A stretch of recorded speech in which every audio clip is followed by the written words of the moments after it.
The present escalation of hostilities between the United States and Iran has driven us to a kind of parallel scenario in which, on the one side, there is a tremendous risk of this spiraling into a regional war that engulfs not only US bases and Iranian territory, but also risks spilling out into Qatar and the United Arab Emirates and involving the whole region through Iran's strategic response to the strikes initiated by Israel and then continued by Donald Trump.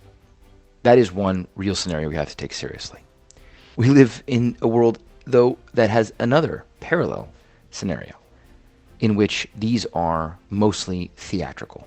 That Donald Trump was convinced to show some force and some proactive effort to contain and deter a nuclear program in Iran, and that Iran, similarly, to save face and to show off its ability to fend and defend itself from such aggression, makes only a light touch and forewarned strikes against U.S. military installments.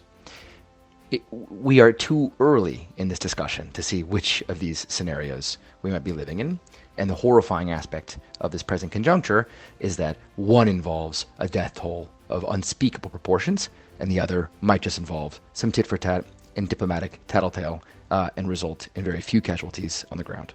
In that sense, at the present conjuncture, it's very difficult to tell what level of effectiveness has been the Iranian response to this particular escalation of U.S. aggression against the regime. We're seeing now Donald Trump going out onto Truth Social, his preferred platform, to defend the strikes and say that he has, in fact, done the job against what many have suggested, that these strikes were superficial in nature, that they did not actually achieve their strategic target of deterring and delaying Iranian nuclear enrichment. And we don't know what his circle of advisors are feeding into his ear. We don't know how much he's attendant to his MAGA base. And so the question of deterrence, I think, it's not just too early to tell, but I think requires a very detailed understanding of what is the inner circle that Trump has constructed around him, and how does it manage the contradictions within his own, so you might call it MAGA camp, between the more restrained aspects of America First and the more hawkish neocon aspects that have been long-standing features of the U.S. American security establishment. In that sense, I think that from the Iranian perspective, the diplomatic option has always been primary and has always been a burning priority. It's important to remember that the chief irony in this escalation of hostilities, which is that the Iranians were always at the negotiating table. They've been at the negotiating table for over 10 years, and they've been waiting for the U.S. to come back to the negotiating table. It's the state of Israel that brought these hostilities to such a temperature that the U.S. was encouraged, invited, pushed, and strong-armed into intervening basically on its behalf in a war that the U.S. public overwhelmingly disagrees with, not to mention the international community, not to mention the verdict of international law. So I think that the Iranians are, of course, looking for a way to settle these differences and reduce these hostilities without resorting to a further escalation of violence that could really endanger not just the regime, but, of course, thousands, hundreds of thousands of lives in a country that's nearly 100 million strong.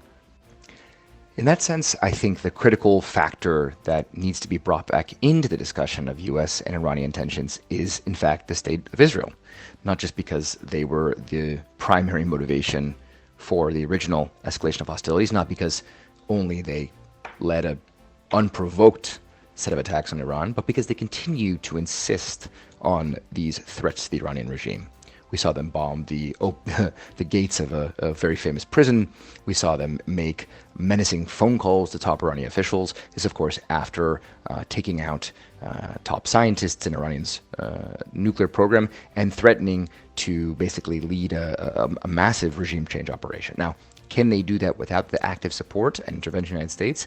That remains to be seen. But the idea that it's really up chiefly to the United States and Iran to settle their differences and resolve through diplomatic means is really missing that third factor.